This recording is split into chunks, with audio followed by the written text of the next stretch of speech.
Hallelujah, praise the Lord. ஆண்டவராகிய இயேசு கிறிஸ்து நாமத்தினாலே உங்களை வாழ்த்துகிறேன். கர்த்தர் உங்களை ஆசீர்வதிப்பாராக. இன்றைய நாள் மெய்ப்பனின் சத்தம் ஒரு தேவனுடைய மனுஷனை குறித்து பார்க்கலாம். நம்முடைய இந்திய தேசத்துல தமிழ்நாட்டில் உருவான ஒரு சிறந்த போதகர். அவருடைய ஊழியத்தை கேட்கும்போது மிக ஆச்சரியமாகத்தான் இருக்கும். அவர் 1908 அவர் கன்னியாகுமரி மாவட்டத்தில் பள்ளியாடியில் பிறந்தார். அவர் தான் மெய்ப்பர் சுந்தரம். சுந்தரம் ஐயா அப்படின்னு சொன்னால் எல்லாருக்கும் தெரியும். தேசிய திருச்சபையினுடைய அப்போஸ்தல கிறிஸ்தவ சபையினுடைய ஸ்தாபகர் அவர் தான். அவர் 1932 மலேசியாவுக்கு தன்னுடைய திருமணத்திற்காக, அது தன்னுடைய தங்கையினுடைய திருமணத்துக்காக மலேசியா போனார்.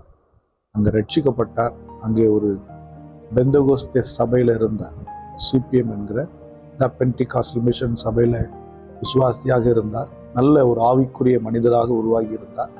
பின்பதாக கர்த்தருடைய அழைப்பை பெற்றார். முழு நேர பணி அழைப்பு பெற்று இந்தியா தமிழகத்தில் சென்னையில் ஊழியத்தை ஆரம்பித்தார். திருமணம் செய்து ஊழியம் செய்தார்.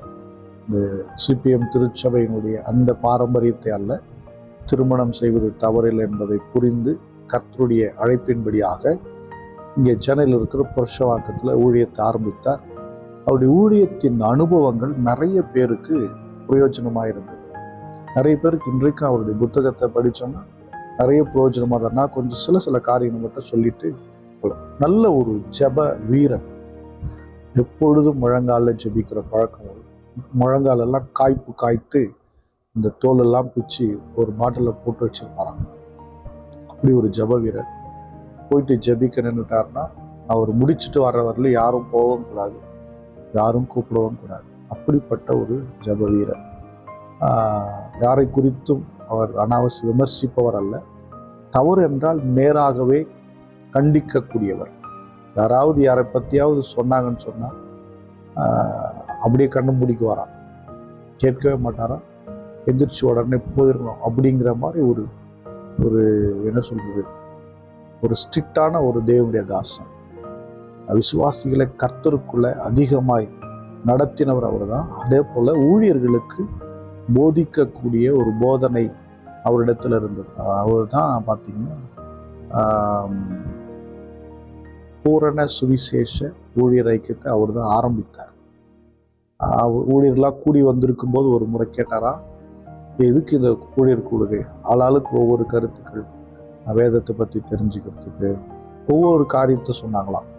நிறைய விஷயத்த வேதத்தை பற்றி தெரிஞ்சுக்கிறதுக்கு, இல்லை சபை நடத்த தெரிஞ்சு நிறைய விஷயங்களை பேசும்போது அவர் சொன்னாரா, இதெல்லாம் ஒன்றும் இல்லை, எல்லோரும் ஜெபிப்பது, கூடி ஊழியர்களாய் சேர்ந்து இங்கே ஜெபிப்பது நோக்கம்தான் இந்த ஊழியர் ஐக்கியம்.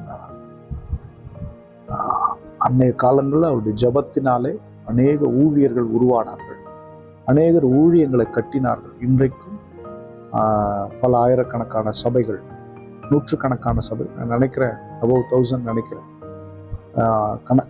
ஆயிரக்கணக்கான சபைகள் பெருகி இருக்கிறது.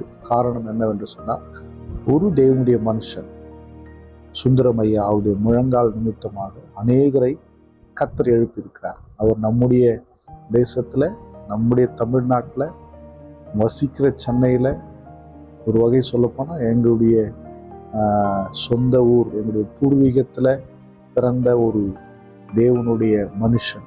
அதனால் பெரும் மகிழ்ச்சி அடைகிறேன். இப்பேற்பட்ட தாசருடைய வழியில் நாம் நடப்போம்னு சொன்னால், ஜெப வீரர்களாக, ஊழியர்களை உருவாக்குறவர்களாக, விசுவாசிகளை சத்தியத்தில் நடத்துவர்களாக இருப்போம்னா உண்மையாகவே வெகு சீக்கிரத்தில் ஒரு மகா பெரிய எழுப்புதல் சம்பவிக்கும். இன்னைக்கு நிறைய மாறுபாடான உபதேசங்கள், மாறுபாடான ஊழியர்கள் இருக்கிற இந்த காலகட்டத்தில் இப்படிப்பட்ட ஊழியர்கள் எல்லாம் தேவ மனிதனாகவே, தேவ தூதர்களாகவே நினைக்க தோன்றுகிறது.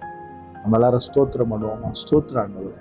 சுந்தரம் ஐயா அவர்களுக்காக ஸ்தோத்திரம், அவருடைய தலைமுறைக்காக ஸ்தோத்திரம்.